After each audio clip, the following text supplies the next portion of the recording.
8 ফেব্রুয়ারি 2025 কপোতাক্ষ সাহিত্য পরিষদ বাঁকড়ার উদ্যোগে সংগঠনের সভাপতি মোহাম্মদ আবুল কালাম আজাদের সভাপতিত্বে এবং মুস্তাক মোহাম্মদের উপস্থাপনায় সাহিত্য আসর ও আলোচনা সভা অনুষ্ঠিত হয়েছে। উক্ত আলোচনা সভায় আলোচনা পেশ করেন কবি হেলাল আনোয়ার এবং সংগঠনের পক্ষ থেকে এই সিদ্ধান্ত হয়েছে, সেখানে একটা সিদ্ধান্ত হয়েছে, আমাদের গুরুত্বপূর্ণ সিদ্ধান্ত এটা।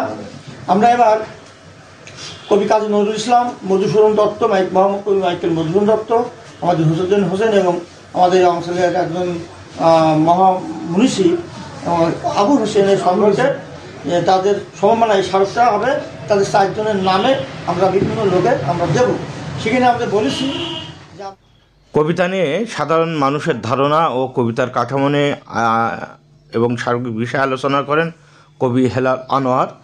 সংগঠনের অন্যতম সদস্য ডক্টর মাওলানা সিরাজুল ইসলামের কাদামাটি সাহিত্য পদক পাওয়ায় তাকে অভিনন্দন জানানো হয় সংগঠনের পক্ষ থেকে।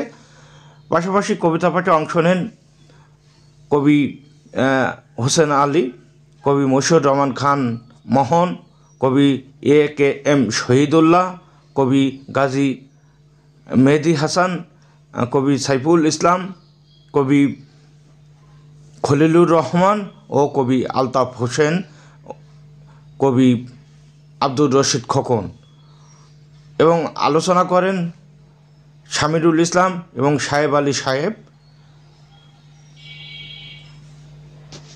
অনুগল্প পাঠ করেন সংগঠনের সভাপতি মোহাম্মদ আবুল কালাম আজাদ।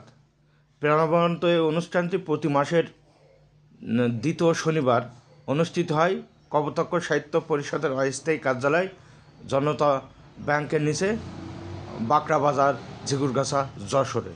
এবং আগামীতে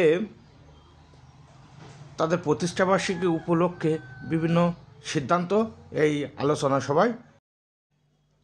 সভায় আরও উপস্থিত ছিলেন সংগঠনের উপদেষ্টা BSM আলী আকবর এবং উপাধ্যক্ষ এবং রাজনৈতিক ব্যক্তিত্ব জনাব গাজী আব্দুস সাত্তার। আমাদের সুখ ভাটি গাঙের দুঃখের সাগর কানায় জোয়ার বুক, মনের দুয়ার খুলে আজি ঢাকা উত্তরায় যেখানে পড়েছিল বুদ্ধর তৎসূর্যাল্লাহ, ঘুমন্ত স্বপ্ন চাপা রইল মনের ভিতরে ব্যক্ত হলো না। দেখতে এসেছিল বাংলার জনগণ মনেরই কথা, প্রকাশ্যে প্রকাশ করতে পারবে রইবে না দ্বিধা সংকোচ। সুযোগ হলো, স্বাধীন হলো, কিন্তু মীর মুগ্ধ আজ আর নেই। কেঁদে কেঁদে মীর মুগ্ধ মায়ের চোখের পানিতে বুক ভাসে, ছুটে যায় সেটাই যেটাই আছে মীর মুগ্ধর কবর। প্রলভ বকছে পানি লাগবো, পানি লাগবো, পানি পানি নিয়ে ফিরে আসবো।